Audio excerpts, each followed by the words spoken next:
Hola, buenas tardes. Aquí son las 2:25, es 26 de abril. Estoy en el aeropuerto de Manila, Filipinas, con destino a Taipei, Taiwán. Y bueno, tengo que esperar aquí hasta que abra mi línea aérea y tengo como 3 horas aquí esperando. Y hasta ahorita se me ocurrió que podía aprovechar este tiempo para grabarles las clases. Así es que hice una prueba y se escucha bien. Espero que me escuchen. Pues vamos a comenzar. Miren, lo que voy a tratar de hacerles es un resumen de todas las técnicas que vienen, porque urge que hagan ya su trabajo de investigación, porque una vez entrando mayo se nos fue el semestre. Bueno, empecemos por la observación. La observación se clasifica en observación participante y no participante fundamentalmente, pero también tenemos otra forma de observación que se llama la observación parcialmente participante.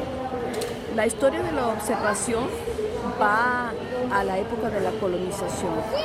O sea, en la colonización se empezaron a registrar las primeras observaciones realmente ya muy formales y establecidas.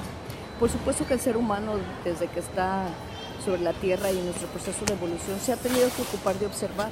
¿Por qué? Porque se pregunta qué hay en su entorno, cómo puede sobrevivir. O sea, observar es una de las formas de captar de nuestros sentidos qué está ocurriendo en el ambiente, dónde puedo encontrar algo, de qué me tengo que cuidar, en dónde me puedo proteger. O sea, observar te responde preguntas de sobrevivencia básicas. En el caso de ya una observación formalizada, que era una observación para describirles a otros un fenómeno, una circunstancia, una sociedad, una estructura o algo natural que otros no estaban viendo, pues se observaba y se registraba. Y mucho de ese primer registro sobre lo que se observó, les digo que se le debe a la colonización de otros espacios, porque sociedades que ya escribían muy formalmente y tenían todo un lenguaje estructurado en la escritura, y que además tenían libros, publicaban, ya tenían cuadernos, tenían tintas, empezaron a salir de sus territorios de confort, a ir a explorar otros mundos, bajo el pretexto algunas veces de la religión y otras veces en la búsqueda de nuevos horizontes económicos, a dónde expandirte en territorio para ser más ricos que tus vecinos, ya que no podías extenderte más a las fronteras de los vecinos para evitar las guerras, o porque sabías que podías perder en una guerra si tratabas de extender tu territorio directamente ahí. Así es que hablamos de los grandes colonizadores y esos grandes colonizadores, y que claro, ya escribían y ya formalizaban todo su registro de lo que observaban. Pues fueron los españoles, para el caso de México, los portugueses, los ingleses, los holandeses y los italianos. Pero fundamentalmente los españoles y los ingleses. Y esos se distribuyeron por todas partes del mundo, buscando nuevos territorios, buscando riqueza tipo oro, plata, metales, que era lo que se buscaba en esa época, y más fieles, por supuesto, para su religión.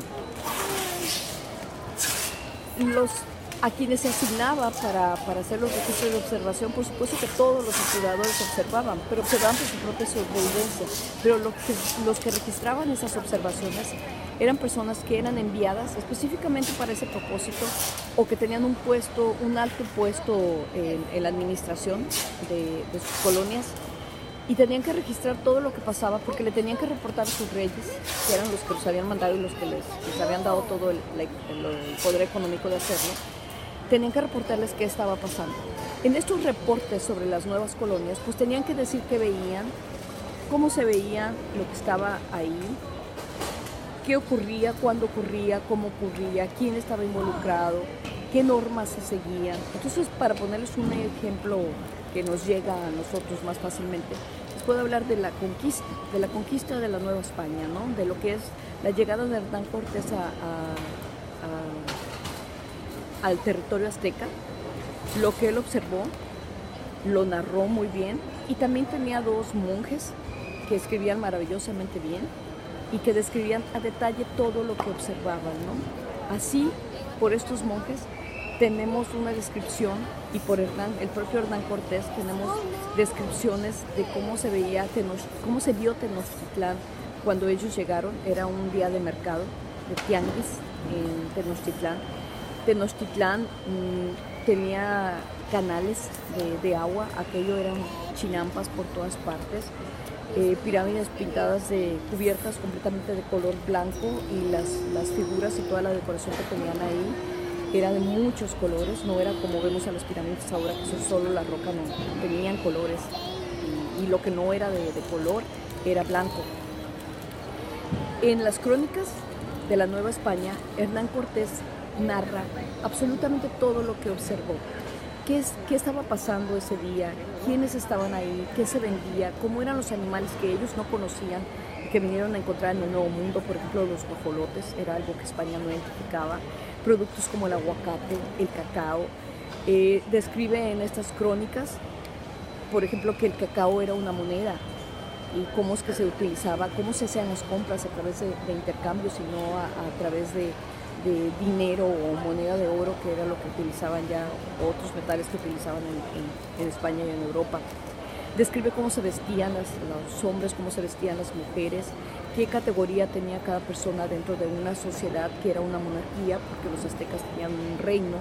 Así es que había diferentes clases sociales, había los sacerdotes, los guerreros, el papel de las mujeres embarazadas, las mujeres solteras, en qué se trabajaba, qué se hacía, o sea, todo este detalle de lo que él vio está narrado y está documentado. Después tenemos de Bernal Díaz del Castillo, tenemos la versión de cómo los indígenas también se vieron invadidos, se vieron ultrajados por los españoles, y cuál es su versión de la llegada de los españoles, que es muy diferente de la versión que los españoles narran de cómo fue su bienvenida al nuevo continente por parte de los grupos indígenas. Claro, narran cómo lo recibieron los tlaxcaltecas, que son los que los ayudaron a conquistar a los aztecas.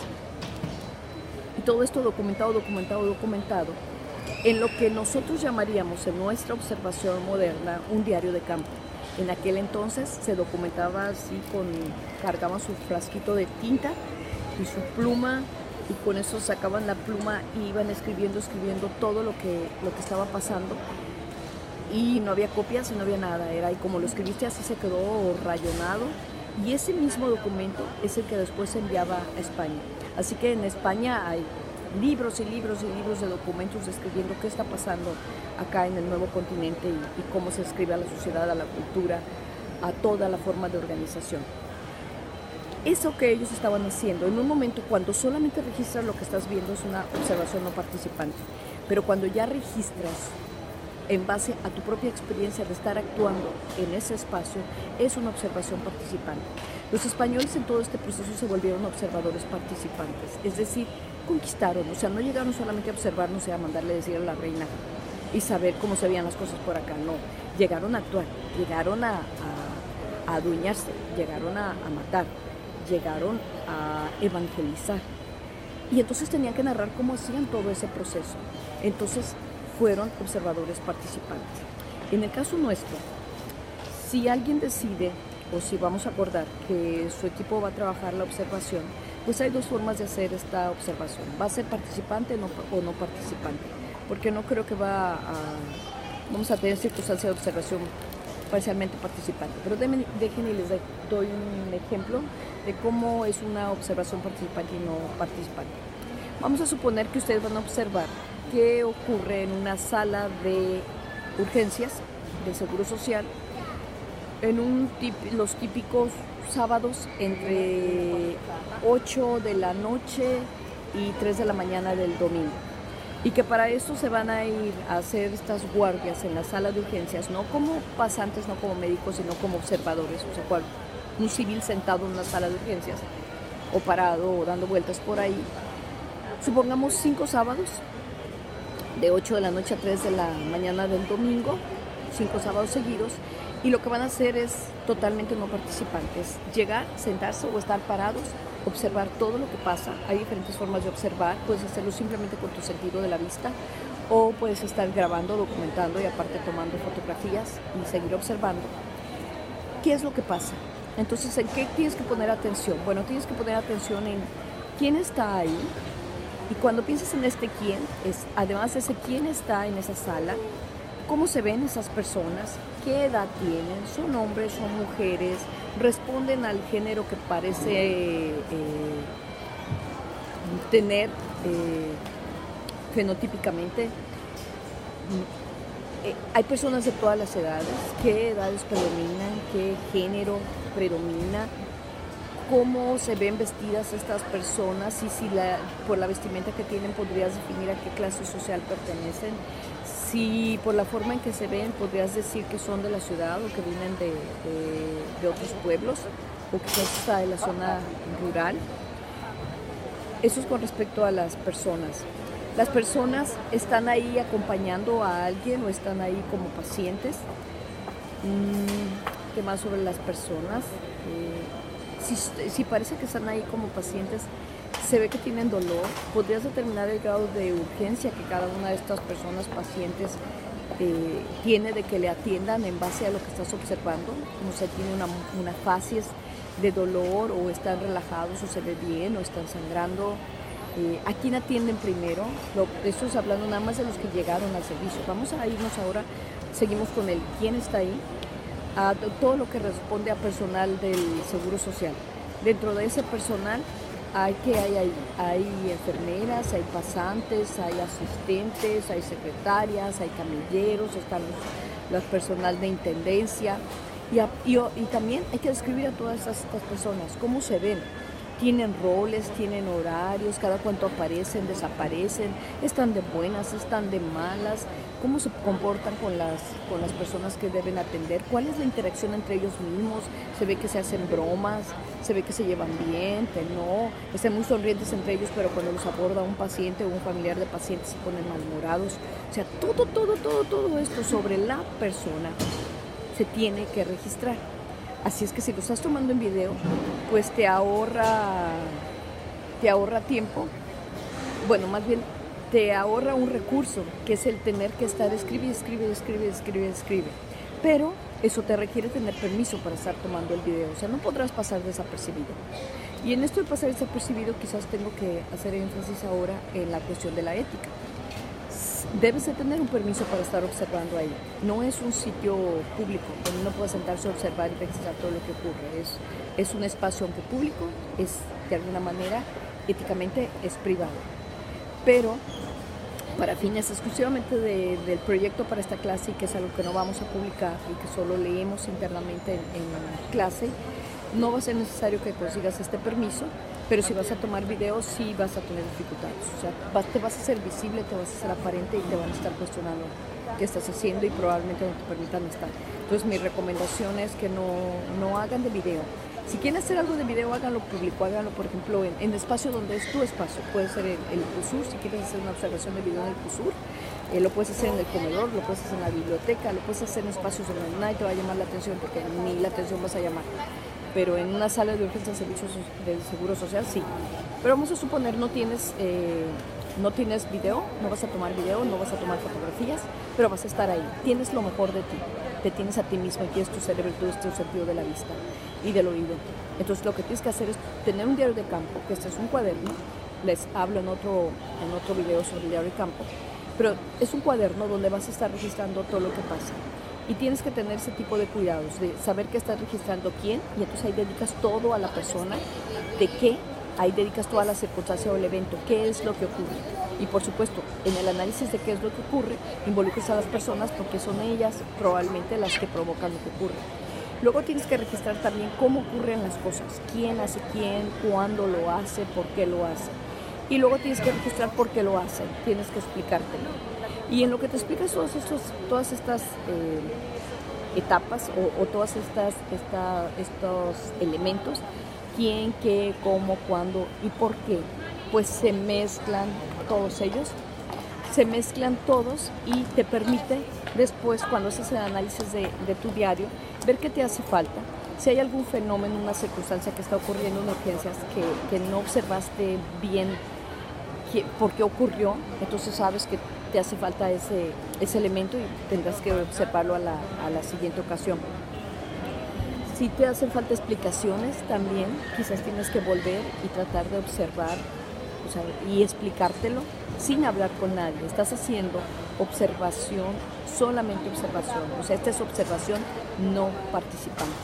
No hablas con nadie, no haces preguntas, no intervienes, no modificas nada, solo observas. Sin embargo, si registras todo. Miren, una otra forma de entender qué es la observación no participante es como ver una película, o ver un documental, o ver videos. Ves todo lo que ahí ocurre. Puedes concluir muchas cosas. Puedes saber quién, cómo, cuándo, por qué están ocurriendo los eventos o el análisis cultural de lo que pasa ahí. Pero a ti nadie te permitió actuar. Probablemente te vas a quedar incluso con algunas preguntas que no están completas en el video, en el documental o en la película. Pero cuando estemos en la vida real se supone que no debes quedarte con ninguna pregunta. Tienes que respondértelo todo y tienes que ser capaz de explicar el fenómeno que estás observando o el proceso que estás observando. Porque por eso puedes volver y tratar de estar estratégicamente en el sitio que te permita responderte tu pregunta de investigación.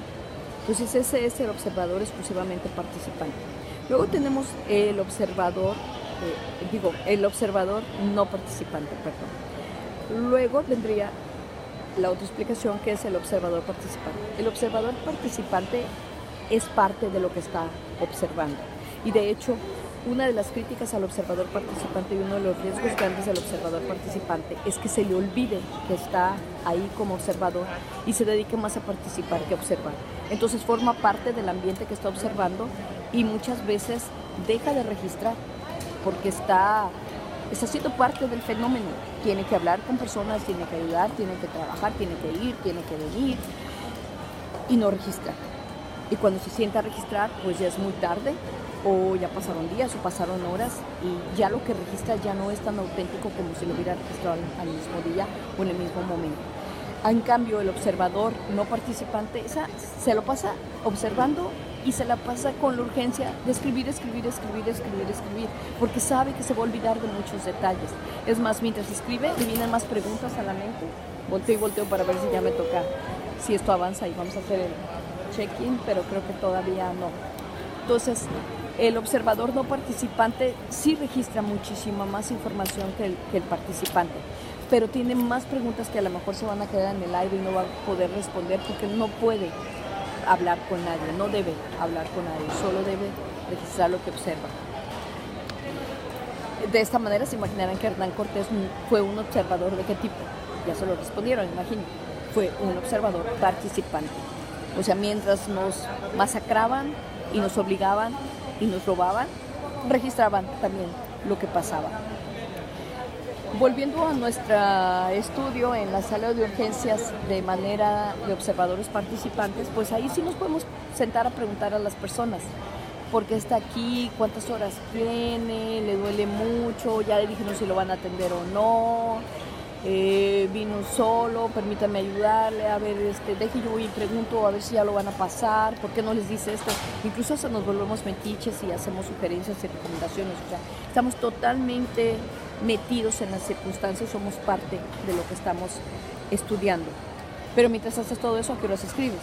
Entonces se supone que tendrías que escribir a más tardar 3 horas después de que observaste, de que estuviste haciendo la observación. Pero a veces no da tiempo, o sea, te pasas todo el día trabajando, observando, participando, y la hora en la que te sientas a escribir lo que pasó durante el día es en la noche. Ya cuando te retiras, entonces empiezas, ¿no? O sea, ¿qué pasó en la mañana, mediodía? Otras veces ocurren tantas cosas que escribes lo que te va viniendo en mente y hasta que lo escribes ya le vas poniendo ahí horarios, cuánto ocurrió. Porque para el final de tu observación vas a tener tanto escrito que aún te vas a acordar exactamente cuándo estaban ocurriendo las cosas. Les pongo un ejemplo de lo que han sido mis días aquí en Filipinas. Siempre me hago el propósito, todos los viajes me hago el propósito de llevar un diario de campo y escribirlo y documentar, y todos los viajes soy el mismo fracaso, no registro ni documento. Si no fuera porque subo cosas en el Facebook o pongo algunas emociones en el Facebook, pongo una foto, digo esta fue mi foto del día y es porque capturó el momento más importante que viví en ese día, el más emocionante, el más bonito. Creo que se están moviendo un poco, entonces me voy a mover un poco también. ahí voy. No dejo de grabar. Aquí estamos. Bueno, creo que si no fuera por eso, porque registro las intervenciones, aunque sea un poquito en Facebook, no tendría registro de cómo pasé el día. Y hay días que de plano, o sea, estoy tan ocupada, yendo para una parte, hablando con personas, yendo para otra, preparando materiales para taller, que llego rendida y no registro nada. Entonces no soy, o sea, no, se me va la vida en vivirlo, en participar y no en documentarlo. Documentar lo que ocurre todos los días no es un proceso fácil. Es importante tener costumbre de escribir.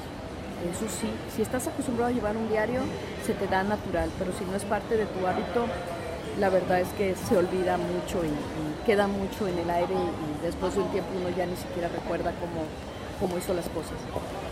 Entonces, por favor, si van a hacer observación, prefiero que hagan observación no participante.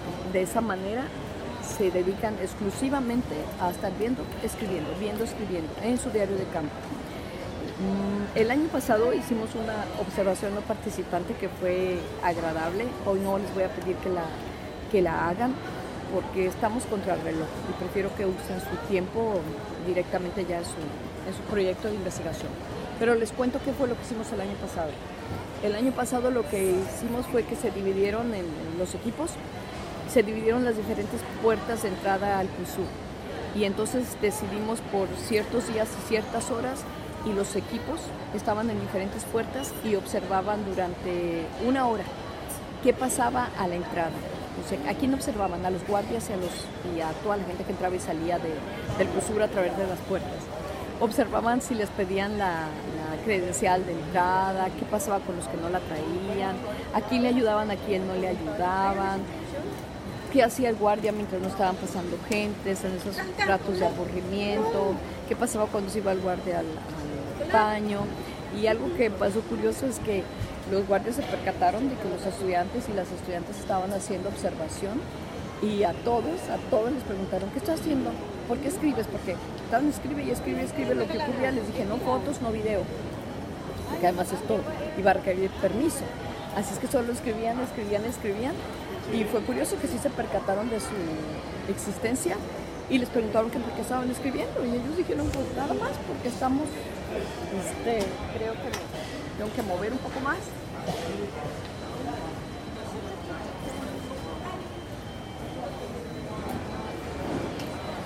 Are we still in the right place? Okay. Estoy preguntando si no nos cambiaron el espacio porque como no volteo para atrás nada más me muevo. Pero bueno, está de nuevo, ahí está. Y resultó muy bien, aprendimos mucho. En conclusión les puedo decir que no servía de nada. No tenía ninguna utilidad que nos hubieran puesto un guardia ahí, que estemos checando. Finalmente entra un montón de gente que no se registra y que los guardias pues no hacen su trabajo. Por ejemplo, el estacionamiento de tierra, ese que está acá por la alberca, es ridículo que pedían, bueno, ahorita ya no sé cómo están las cosas, pero cuando estaban en el CUSUR pedían identificación para entrar por la puerta donde estaba el guardia, pero si llegabas en carro, entraba todo el mundo. Entonces, ¿cuál era el caso? O sea, nadie te preguntaba si trabajabas ahí, quién eras o qué estabas haciendo. Pero bueno, eso es para darles un ejemplo de observación participante. En cuestión de salud, ¿qué tipo de observación no participante y participante se puede hacer? Pues lo que les decía, una es la de la sala de urgencias, ese es un ejemplo. Y una no participante es, por ejemplo, ser acompañante de un enfermo. Cuando tú eres un acompañante de un enfermo y estás ahí, pasas horas y días mientras tu enfermo está hospitalizado, te vuelves un observador no participante. Ves todo lo que hay, te conoces la dinámica, quién tiene cuál horario, quién llega, cuál médico y médica se comportan bien, quién saluda, quién no saluda, quién da las órdenes, quién las obedece, cuál es el humor de las personas, la dinámica de los chistes, qué hace el de la limpieza, si hace su trabajo o no lo hace, cuáles son los estudiantes que aparecen, cuándo aparecen, en qué horarios aparecen, cómo se visten, quién usa ropa distinta, cuál es el uniforme de cada quien.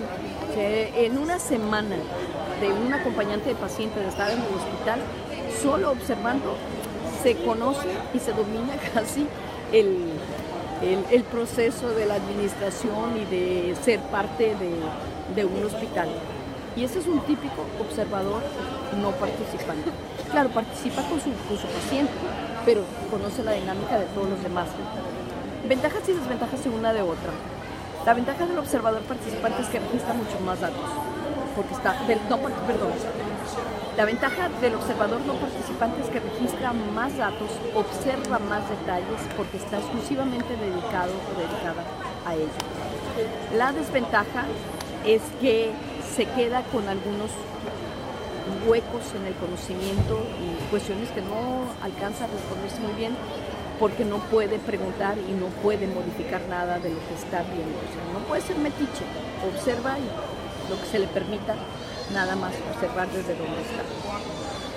Ventajas del observador participante, que puede estar en todas partes y es parte del proceso, incluso puede vivir lo que se siente, porque se involucra de tal manera que vive de lo mismo. Es como los periodistas cuando van a la guerra. Van para documentar lo que pasa y hacernoslo saber, pero están en la guerra, son parte de la guerra, viven el mismo miedo, viven el mismo riesgo, corren igual que todo el mundo, no se quedan ahí paraditos observando si se arma la balacera o cae la bomba. Entonces lo vives en carne propia y eres parte de todo eso, no eres alguien que se sienta ahí como una cámara solo observando. Entonces eso da muchas ventajas. Puedes preguntar todo lo que quieras, puedes incluso provocar fenómenos y luego registrar cuál fue el resultado. Y las desventajas, se las había dicho ya antes, que por estar tan involucrado en la participación, se te olvide que eres un participante y termines no registrando y perdiendo muchos datos. Y bueno, yo creo que con esto acabaríamos lo que es la observación. Bueno, solo para que no quede. La observación parcialmente participante es aquella donde intervienes, puedes intervenir, pero mínimo, muy poquito, en cosas que no afecten mucho a otros, pero que es cuestión de principios y de valores y de derechos humanos. Por ejemplo, estás en la sala de urgencias, es parcialmente participante, no puedes hablar con nadie, no te la vas a pasar haciendo preguntas, no vas a andar modificando circunstancias. Pero si ves que viene una persona herida, te puedes parar y abrir la puerta por esa persona.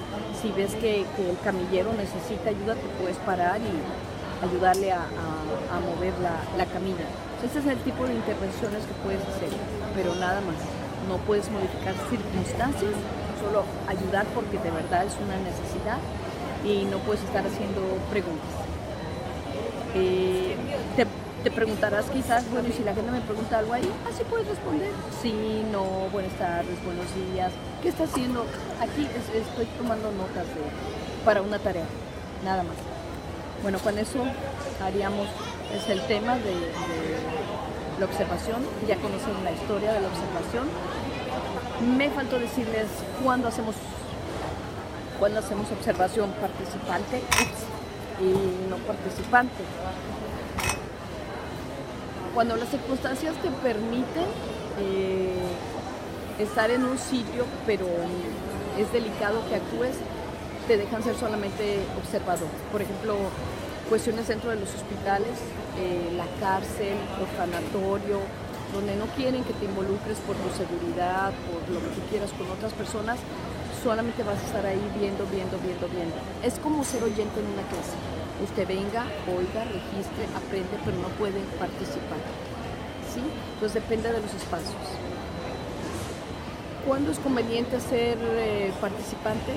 Cuando se trata de fenómenos que son muy únicos, que ocurren una vez en la vida, que son cosas muy especiales, por ejemplo, que les decía las guerras o en el caso del hospital, que tuviéramos una epidemia de ébola, por decirles así.